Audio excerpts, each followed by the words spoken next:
Hey YouTube people, Cameron here with the Sea Butters channel, and I just wanted to talk about my experience using an LG CX OLED as my primary monitor because I have done this for probably close to 6 months, and I have changed the layout in my little office here, and that has kind of changed my perspective somewhat. I used to be able to use this LG OLED in the corner of my room because I had a rounded corner desk and it allowed me to set it very far back, which really helped because 48 inches is quite big. However, I just got a new standing desk that goes up and down, and I'm finding that it brings the LG OLED just too close to my face, just too big. I'm waiting for those 42-inch OLEDs to come out because I do think the brightness, the color representation, and everything that you know about these LG OLEDs is true. It is a great looking picture. However, using it as a computer monitor, there's a few things that I want to talk about that are maybe the drawbacks of this monitor, which from a convenience perspective is a little bit of an issue for me. So for one, it doesn't turn on and off like a normal monitor. It does go to sleep, but it does not wake up like a normal monitor. You almost always have to use the remote, so you have to keep the remote on your desk next to it. So you have to hit the power button. Sometimes you have to angle your remote kind of weird, just because I have a soundbar in the way a little bit. That's probably my bad. But it puts a little bit of friction into getting going on your computer. The other thing I have noticed with it is, and this is probably my own doing, but I just want to put it out there as my experience with it. When you are using an OLED, there is risk of burn-in. Now, I have only experienced very vague burn-in. I have window placements set up that I can maybe show in just a second. That basically let you assemble your windows however you want, because it's such a big display that I kind of find I create my own mini monitors within the larger monitor, which really make it pretty awesome for using. But just the fact that it could get burn-in gives me a little bit of heartburn. So much so that you can see over here that I use a black solid color background on my monitor, which is fine, but it's just not as fun. Like, I used to use some animated monitor backgrounds, or just some bright colorful backgrounds that are kind of fun to see, but I just feel like I can't use a background on this machine, which is a minor thing, and it hasn't really been a problem for me, really, but it's just one of those convenience things that you just miss on when you're worried about burning. And I probably could put those wallpapers up and I would have no issue, but it's just the fact that something could happen that puts me off of actually wanting to do that. But let's go ahead, as an experiment, I've run Windows 10, Windows 11 taskbar on the bottom pretty frequently. I'm going to switch to a gray background full screen, and let's see if we can detect any burn-in from using this for a while. So let's take a look at that. Okay, so this is so reflective. I'm just going to go full screen. It's very large too.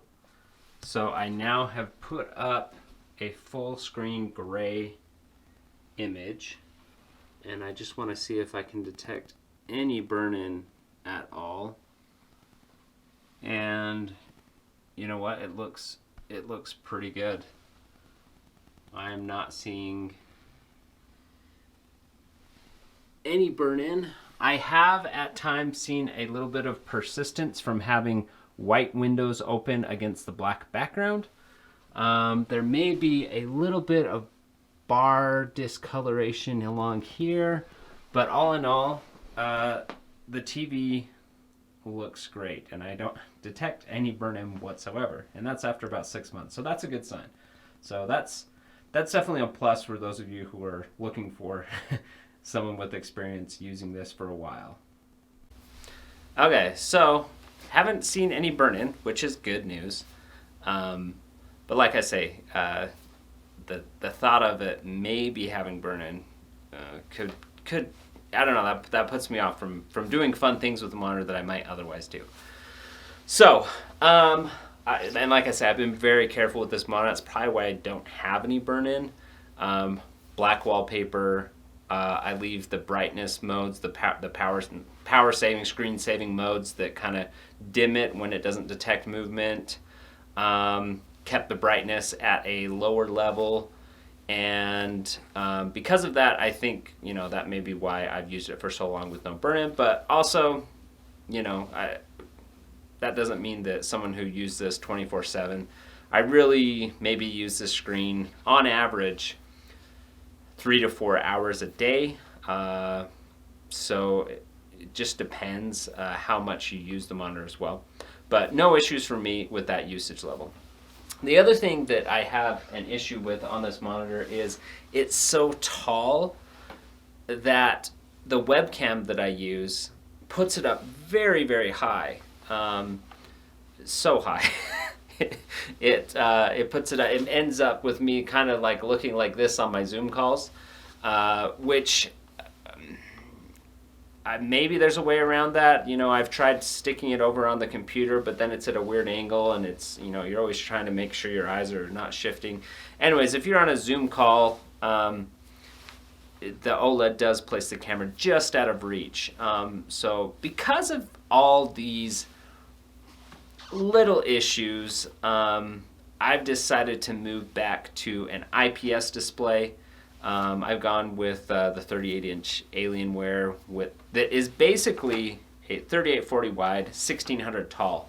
So it's basically like taking this monitor, chopping it in half, and using the bottom half of the display. Now, I used to always think, okay, the 4K display, like, why not just have that extra real estate? You don't have to use it if you don't want to. You still have a wide screen. But what I found is, the 48-inch is just too big, and it is flat. Most of these 38-inch monitors are kind of rounded, which lets you have a better angle on the picture. You start to get distortion on the edges on a monitor like this when you're sitting right up in front of it. So for example, I'll just show you how much this affects me when I'm sitting here like this. Like, I literally, the edge of it's way over here from my field of view, and when it's rounded, it kind of angles the pixels at you. That's not to say that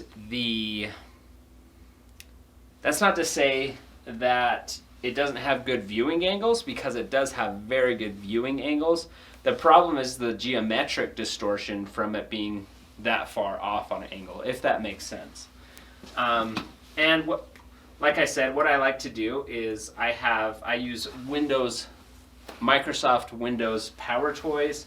So if I'm using a browser, I hold down the Shift key, and I've got all these zones that I can drop my window into. So I can drop one right here and one right here, which gives me basically a side-by-side perspective of what I'm working on. I can go for, just a big center window, which is also nice. Obviously, you can use things full screen, but when you do this, it's almost like you literally can't just turn your eyes. You have to turn your head to see this thing when it is, 1.5 feet, 2 feet away from your face. So for that reason, just because of my desk setup, is why I'm going to back away. It's not that I'm not going to use this TV. I'm going to go use this in the game room because it is an excellent TV. I'm going to hook up all sorts of consoles to it and have fun with it. But as a work computer gaming monitor, I think I'm going to be happy with going back to a 38-inch ultra wide, which I actually had the LG before. And so I've outlined a few reasons why that is, and maybe I'm repeating myself at this point, but you're looking for an experience here. That's what this video is about. But also, this display is so big that the pixel density actually ends up not, I mean, the resolution is the same, but when it's this big and you're looking at a screen and playing a game, it is kind of difficult to, you know, either capture all the HUD elements or even just the resolution of the character. It's so big it kind of stands out, where if when you have a little bit smaller monitor, the pixels per inch is just, the detail's greater. So that's kind of what I miss, not only in gaming but also working, even just reading text or looking at images. It's just such a big screen. You're literally able to see the pixels a lot easier, even though it's a 4K monitor. So I'm not here to dissuade you necessarily from using a 48-inch OLED, because I think they are great. But I am going to say, think carefully if you can work that into your workflow. Also, make sure you have a desk setup that lets you set the monitor back far enough that you're going to be happy with the viewing angle.